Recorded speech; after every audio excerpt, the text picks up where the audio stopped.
Welcome to today's Explainer. We are diving straight into a truly fascinating and honestly highly unconventional text today. We're going to impartially map out a source that tackles macroeconomics, global politics, and corporate strategy, all through the completely unique lens of a claimed spiritual channeling of the legendary management consultant Peter F. Drucker. Now, whether you look at this as a literal spiritual message or just a deeply provocative thought experiment, the ideas here are highly structured, completely uncompromising, and absolutely worth unpacking. So, to ground our analysis, we're looking specifically at Chapter 1 of the book, The State and Management, authored by Ryuho Okawa. It presents itself as a direct spiritual message from Drucker. But setting the supernatural premise aside for a moment, what this text actually delivers is a very distinct, actionable roadmap for the 21st century. It takes a really hard look at exactly where nations have failed and where businesses need to step up. We're going to follow a clear 5-step roadmap today. Stagnation and environmental idealism, corporations as a breakwater, dangers of controlled economies, management for a new era, and finally, China and the spirit world. Let's jump into Section 1, Stagnation and Environmental Idealism. Starting off with the macro perspective, the text attempts to solve a massive historical puzzle. We're talking about Japan's prolonged economic struggles, right after the devastating burst of its bubble economy in the 1990s. The core argument here is that this stagnation wasn't just a streak of bad policy or unfortunate global trends. According to the source, the real root cause was a fundamental lack of moral criteria in the business world. The claim is that during the boom times, people basically threw the ethic of hard work out the window and just chased effortless money. So, when the bubble inevitably popped, the structural backlash was severe, mostly because that ethical foundation just wasn't there to begin with. But, the critique doesn't stop with the bubble era. The author fiercely criticizes post-bubble policymakers for doubling down on their mistakes. How? By prioritizing theoretical idealism over real-world economics. The text actually coins the term environmental left to describe this exact mindset. It uses it to call out a type of extreme environmental protectionism that completely ignores the functional day-to-day reality of the nation's economy.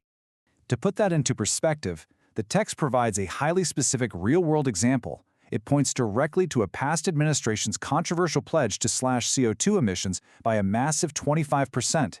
The author warns that setting these arbitrary ideological targets without actually considering the real-world fallout, like the inevitable shutdown of factories and the halting of industrial progress, is essentially a national suicide declaration.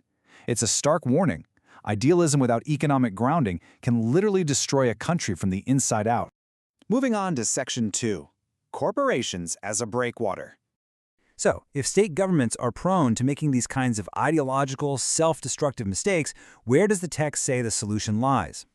Well, the answer is the rapidly evolving role of the global corporation. This sets up what the text sees as the core conflict of the 21st century. On one side, you have global corporations that literally require the free flow of information and commerce just to survive. On the other side, you have totalitarian nations that rely on heavy-handed state censorship and control. The source uses Google's historical clash with Chinese state censorship as the classic example here. It's no longer just about business, it is a fundamental clash of values. And because of this natural opposition to state control, the author asserts a really profound worldwide mission for these companies. Globally integrated businesses will increasingly serve as a crucial breakwater. The text uses this specific imagery to describe a necessary line of defense that protects individual freedoms and pushes back against the rise of dictatorial regimes. It elevates corporate strategy into a literal form of global peacekeeping. Next up, Section 3, Dangers of Controlled Economies. Building directly on this deep skepticism of state power, the text issues incredibly direct warnings about relying on big government to manage the happiness and welfare of its citizens. The critique here is fierce. The argument is that state-managed welfare relies on uniform, one-size-fits-all policies, and because governments aren't subject to market competition, these policies just lead to massive financial waste and inefficiency. Even worse, the source warns that this approach slowly suffocates the natural innovation of the private sector, sliding the country dangerously close to a fully controlled economy where citizens lose their autonomy entirely. But at the same time, the text acknowledges that the cold mechanics of corporate profit can't fix every social issue either. So who fills that middle ground? The source insists that independent nonprofit organizations, NPOs, and religious organizations have to step up. They are perfectly positioned to ensure individual relief and welfare right where the government's heavy hand falls short and corporate reach ends. Section 4. Management for a New Era. Now we're zooming into the micro level. The text shifts from global politics to actual business strategy, detailing exactly how these new corporate breakwaters should be managed. The channeled wisdom of Peter Drucker draws a really sharp line between old and new management philosophies. The old way? It often focused entirely on finding and cultivating lone geniuses to carry a company. But the text points out a simple flaw. You just cannot mass-produce geniuses. Modern management, therefore, has to focus on designing systems that empower the average worker, utilizing their strengths for collective success.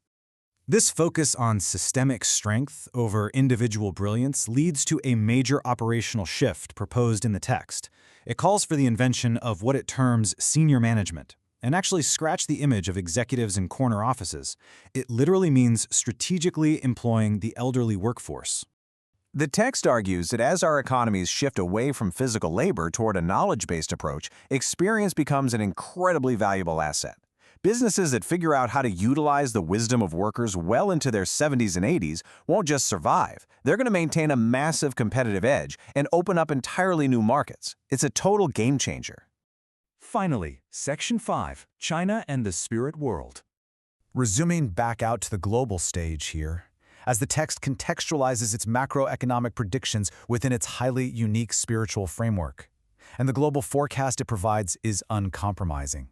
The source strongly predicts that China is heading toward a massive economic recession. The argument is that China's rapid growth isn't built on a sustainable foundation. Instead, it's an unprincipled bubble driven by extreme money worship, lacking any foundational ethical philosophy. The text insists that a foundation that hollow will inevitably result in a severe backlash and a devastating downturn. To authorize these incredibly bold claims, the author leans heavily into the spiritual context of the book. It asserts that the spirit of Peter Drucker actually resides in what is called the eighth dimension, or the Tathagata realm. Within this framework, this isn't just a place for religious figures, it's a highly advanced spiritual plane reserved for beings possessing supreme ethical ideals and unparalleled management capabilities.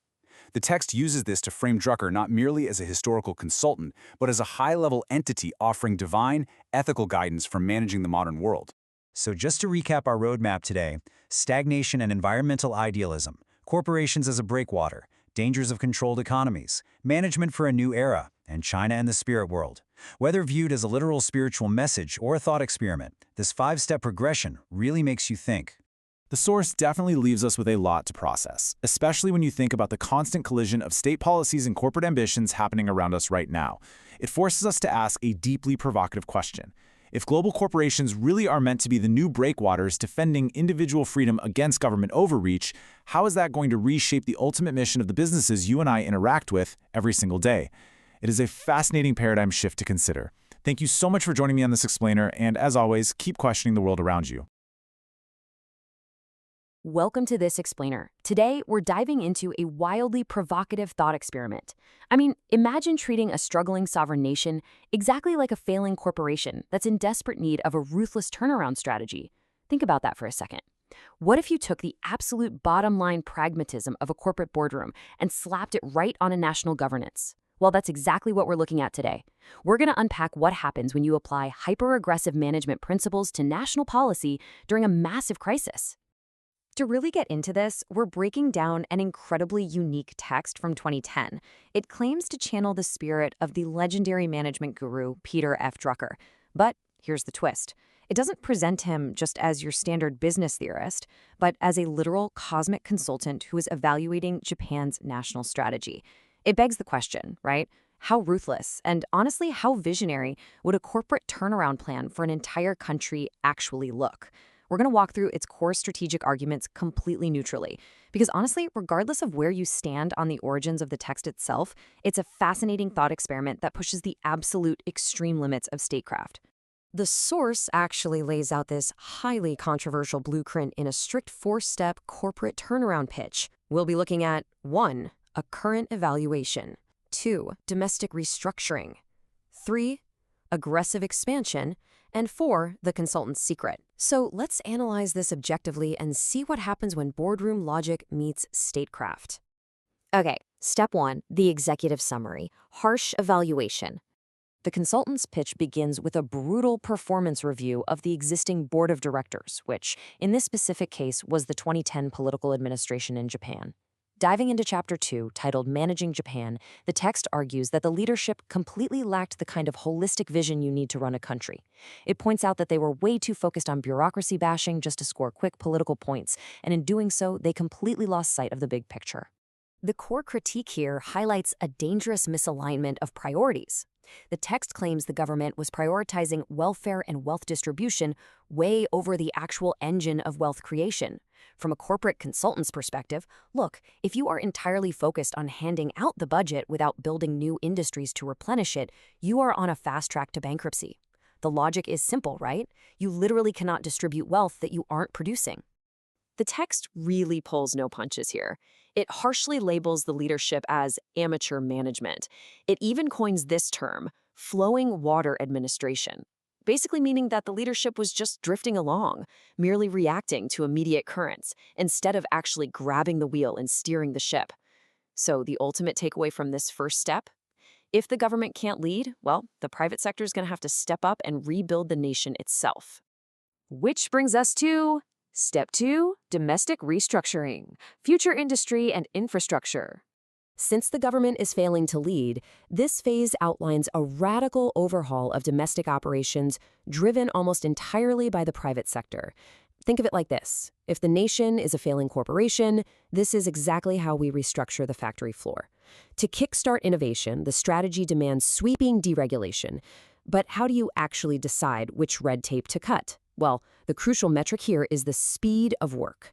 If a regulation slows down the speed at which work gets done or how businesses operate, it gets slashed. Boom, gone.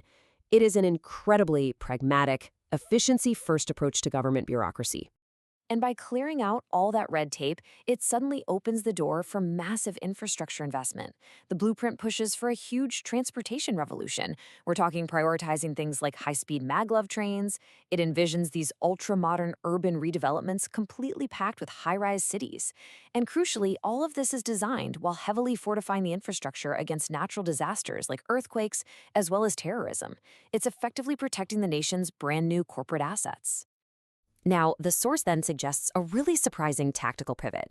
It proposes a period of temporary psychological national isolation, referencing Japan's historical sakoku. But wait, this isn't about walling off the borders completely like some medieval fortress. Instead, it's about turning inward for roughly 10 years to deeply fortify the domestic economy and fiercely protect domestic research and development from global information leaks. It's essentially a corporate strategy, right? You safely incubate your next-generation industries in total security before you unleash them onto the global market. Moving on to Step 3, aggressive expansion, national-level M&A. This step pivots away from domestic operations to a genuinely staggering, hyper-aggressive growth strategy meant to combat severe demographic decline. This is where the blueprint really looks at geopolitics.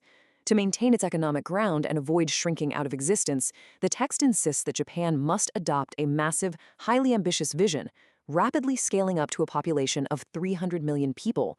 Let that sink in. In corporate terms, a shrinking nation is essentially downsizing itself into irrelevance. You simply have to scale up to survive. But you might be wondering, how exactly do you scale up a population that quickly? Because standard immigration is deemed way too slow. The source introduces a wildly controversial concept: national M&A. Yeah, you heard that right. This literally means treating sovereign states just like corporate entities and applying real merger and acquisition strategies directly to them. The text explicitly argues that bringing in, say, 500,000 immigrants a year just isn't going to cut it. To truly survive, the nation has to operate on a massive scale. It needs to actively acquire or heavily integrate with other territories to rapidly boost its population, its resources, and its geopolitical leverage. The proposed diplomatic roadmap targets here are exceptionally bold.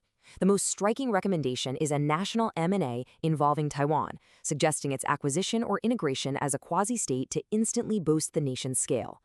Alongside that, the text proposes forming aggressive, ironclad strategic partnerships with massive markets like India and Australia. It is such a fascinatingly clinical, boardroom-style approach to international relations and territorial expansion. And finally, Step 4, the consultant's secret, Drucker's past life. Up to this point, you might actually be scratching your head wondering why on earth is a spirit claiming to be a corporate management guru proposing aggressive national isolation and the geopolitical acquisition of neighboring territories. Well, the text drops a pretty startling twist. The spirit of Drucker claims to have been a highly skilled military strategist in ancient China in a past life. This completely recontextualizes the entire turnaround plan. Suddenly, these proposals for national M&A and rapid domestic fortification aren't just corporate management theories anymore. They are ancient military strategies.